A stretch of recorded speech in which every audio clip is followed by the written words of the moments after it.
देखो जी वो सूरज बना रहे हैं ना, सन बना रहे हैं, सूरज बना रहे हैं। आज गूगल का सीईओ है, कोई भी है, वो इंडिया आता है, पाकिस्तान नहीं आता। ठीक है, आप इस चीज़ को मानेंगे। आईटी का दौर है, अब आईटी इंडिया पे है। ठीक है, इंडिया मोनोपोली है सर उनकी पूरी दुनिया में। हाँ, तो फिर देखे ना, हमारा उनके साथ कोई मुकाबला है?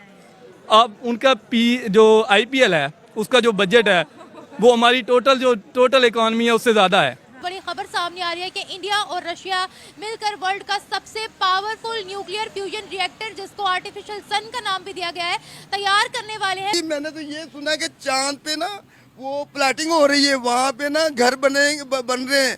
खरीद रहे हैं लोग। वहाँ पे ना वो प्लाटिंग हो रही है, वो फ्लैट बन रहे हैं कि अब महंगी हो गई है कि लोग यहाँ से ना वहाँ पे शिफ्ट हो रहे हैं। और तो हम जितना इंडिया के कीड़े निकालते रहे, कभी कुछ हासिल हुआ हमें इन चीज़ों। और आप खुद बेटे, आप इतने समझदार हो, आपको लगता है कि ये चीज़ें इनसे कुछ हासिल हो जाएगा? मैं इंटरव्यू में 4 गालियाँ इंडिया को दे दूँ, वो फलाना Modi is a good man यार। जय हिंद दोस्तों। भारत और रशिया मिलकर दुनिया का सबसे बड़ा कृत्रिम सूरज बना रहे हैं। भारत और रूस नियंत्रित थर्मोन्यूक्लियर संलयन आधारित अनुसंधान से बढ़ती ऊर्जा की आपूर्ति करने के लिए दोनों ने एक डील कर डाली है। दहशतगर्द हम खुद हैं, अफगानिस्तान नहीं है, क्योंकि जितने भी दहशतगर्द तंजीमें हैं वो हमने खुद बनाए हैं। अच्छा, ये हमने खुद बनाए हैं। अगर हम इसकी हिस्ट्री देखें, सब ने, ये मुशर्रफ के दौर से, ये ज़ियाउल्लाह के दौर से आ रहे हैं सारी चीज़ें। ये टीटीपी जितनी भी हैं, ये अफगानिस्तान इसको सपोर्ट नहीं करते हैं, पाकिस्तान खुद सपोर्ट करती है। पाकिस्तान इसके जितनी भी फंडिंग पाकिस्तानी करती हैं। सर जॉब गुलामी है, आई नो, लेकिन हमें ना अपना बिजनेस स्टार्टअप करना सिखाया जाता है। लेकिन वो बच्चे की बात गलत है, वो कह रहा है बिजनेस करूंगा, पढ़ूंगा नहीं। तो पढ़े लिखे बगैर कौन सी जिंदगी है? मुझे बताइए, जितनी टेक्नोलॉजी है। बिजनेस में तालीम की जरूरत नहीं है। नहीं, कौन से बिजनेस में के तालीम की जरूरत है? जो आटे की मिल खोले उसमें तालीम की जरूरत है कि नहीं? कुछ भी करना है तालीम की जरूरत है ना। तो वो कहता है बिजनेस करने के लिए तालीम की जरूरत नहीं है। चीज की आप बता दें कि अब इंडिया क्योंकि 5वीं बड़ी इकानमी है, उसने इन्वेस्टमेंट तो करनी है। अब तो वो एग्रेसिव तरीके से इन्वेस्टमेंट करना चाह रहा है। वो मजीद ऊपर आना चाह रहा है। वो चौथे से 5वें से चौथे से तीसरे नंबर की तरफ बढ़ना चाह रहा है। जंप कर रहा है वो, हाँ। उसका मेजर इस खित्ते में मेजर राइवल जो है वो चाइना है। उसने उसको डिफीट भी करना है, उसके लिए उसके बैकिंग भी है। इंडिया दिन ब दिन बढ़ती जा रही है। हम वो कहते हैं ना कि इंडिया हमारे दुश्मन है, हम इसकी दुश्मनी के काबिल है नहीं। इंडिया की दुश्मनी के काबिल भी नहीं है। भी नहीं है। अरे क्या बात हाँ, मैं तो कह रहा हूँ हम इंडिया की दुश्मनी के काबिल। इंडियंस वाली बात करी कमेंट्स में, वो कहते हैं हम ना आपसे दुश्मनी चाहते हैं, ना हम आपसे दोस्ती चाहते हैं। अब लेवल ही नहीं है, क्योंकि हमारे मुल्क इतना गिर चुका है कि हम कुछ भी नहीं है दुनिया में। जो हिंदुओं के टेंपल है यहाँ पे वो विजिट करें, जो मुसलमान उन्हें रेनोवेट करें। हाँ। दोस्तों, आपको बता दें कि भारत अपनी ताकत में चारों ओर बढ़ोतरी कर रहा है। भारत की बढ़ती पॉपुलेशन, मैन्युफैक्चरिंग हब, इंडस्ट्री और ऊर्जा डिमांड की आपूर्ति करने के लिए भारत नए नए विकल्प खोज रहा है। आपको बता दें कि रूस और भारत दुनिया का सबसे शक्तिशाली अनुसंधान रिएक्टर बना रहे हैं। यह चिकित्सा विषयों, मौलिक और अनुप्रयुक्त भौतिकी के क्षेत्र में अनुसंधान के साथ साथ नई सामग्री बनाने के हित में व्यापक काम करने की अद्वितीय अवसर खोलेगा। यह भारत का सबसे बड़ा परमाणु ऊर्जा संयंत्र होगा। लगभग 1000 मेगावाट की एक इकाई का संचालन सालाना औसतन 3 मिलियन टन से अधिक कार्बन उत्सर्जन को रोक सकता है। भारत की दीर्घकालीन ऊर्जा रणनीति और लक्ष्यों के बारे में रोसाटॉम के सीईओ ने कहा कि कंपनी की योजना 2030 तक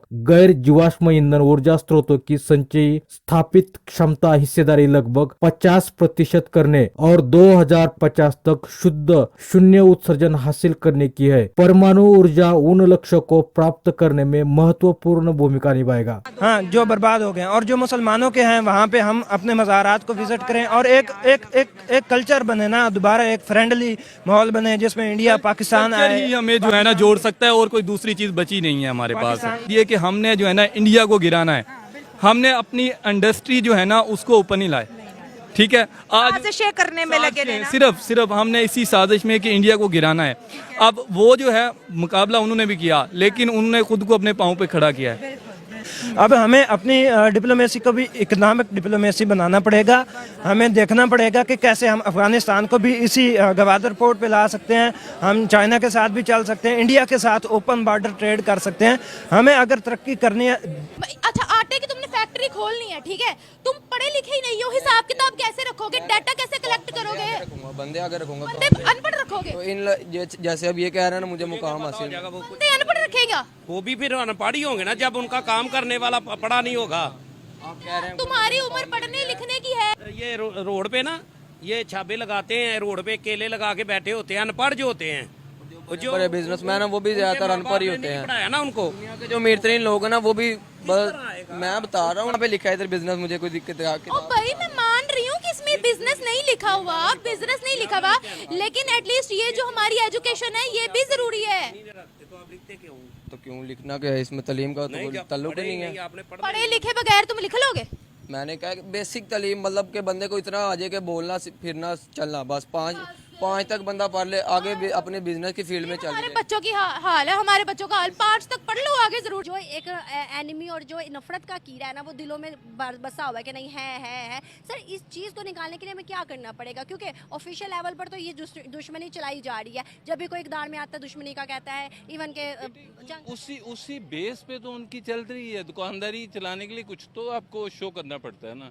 ये उनकी दुकानदारी बेस ही चीज़ है कि ये ऐसे है जैसे एक मरीज इंडिया तो कर चुका, इंडिया का तो हम मुकाबला नहीं कर सकते। अब उनकी 150 बिलियन डॉलर की तो आईटी इंडस्ट्री है, हमारी टोटल भी इतनी नहीं है। तो हमें ये देखना है कि हम कैसे खित्ते के। दूसरा इसके साथ है अफगानिस्तान। दो चीज़ें हैं। अब पाकिस्तान, मैं नहीं कहता, हमारा वज़ीर आज़म इमरान खान कह गया कि उन्होंने एक लेटर दिया, हुकूमत गिर जाती है। मतलब पाकिस्तान के अंदर जो फैसले हो रहे हैं वो अमेरिका कर रहा है। अमेरिका अफगानिस्तान के अंदर कभी चाहता है कि सुकून हो, नहीं जाता। ये हमको आपको पता है, सब इससे वाकिफ़ हैं, ठीक है। अब दूसरा, हमारी मुखालफत में कौन है? इंडिया। जो मुखालिफ होता है ना वो हमेशा से यही कोशिश करेगा कि मुखालिफ को गिराए। तो मुखालिफ हुआ कैसे? इसके पीछे भी तो एक स्टोरी है ना। कौन? इंडिया हमारा मुखालिफ कैसे? इंडिया तो हमारा है ही, असली हमें पढ़ाया ही ये गया, हमारा सबक ही ये है कि इंडिया हमारा मुखालिफ है। आपको लगता है? नहीं, हमारा उनके साथ मुकाबला है। आपको लगता है कि हमारा? तो फिर सबक पढ़ाया गया, सबक तो दिया गया ना हमें। 76 साल जो हमारी हिस्ट्री है उसके अंदर यही सबक दिया गया कि इंडिया हमारा मुखालिफ है। अब देखें, हमने जो पहले 45 साल लगाए, हमने सिर्फ इस चीज़ पे लगा दिए कि हमने जो है ना इंडिया को गिराना है। हमने अपनी इंडस्ट्री जो है ना उसको ऊपर नहीं लाए, ठीक है। आज साजिशें करने में लगे रहना। सिर्फ हमने इसी साजिश में कि इंडिया को गिराना है। अब वो जो है मुकाबला उन्होंने भी किया, लेकिन उन्होंने खुद को अपने पाँव पे खड़ा किया है। आज गूगल का CEO है, कोई भी है, वो इंडिया आता है, पाकिस्तान नहीं आता, ठीक है। आप इस चीज़ को मानेंगे। आईटी का दौर है, अब आईटी इंडिया पे है, ठीक है। इंडिया मोनोपोली है सर उनकी पूरी दुनिया में। हाँ, तो फिर देखें ना, हमारा उनके साथ कोई मुकाबला है? अब उनका जो IPL है उसका जो बजट है वो। अगर आपको वीडियो पसंद आ जाती है तो लाइक और कमेंट कीजिए।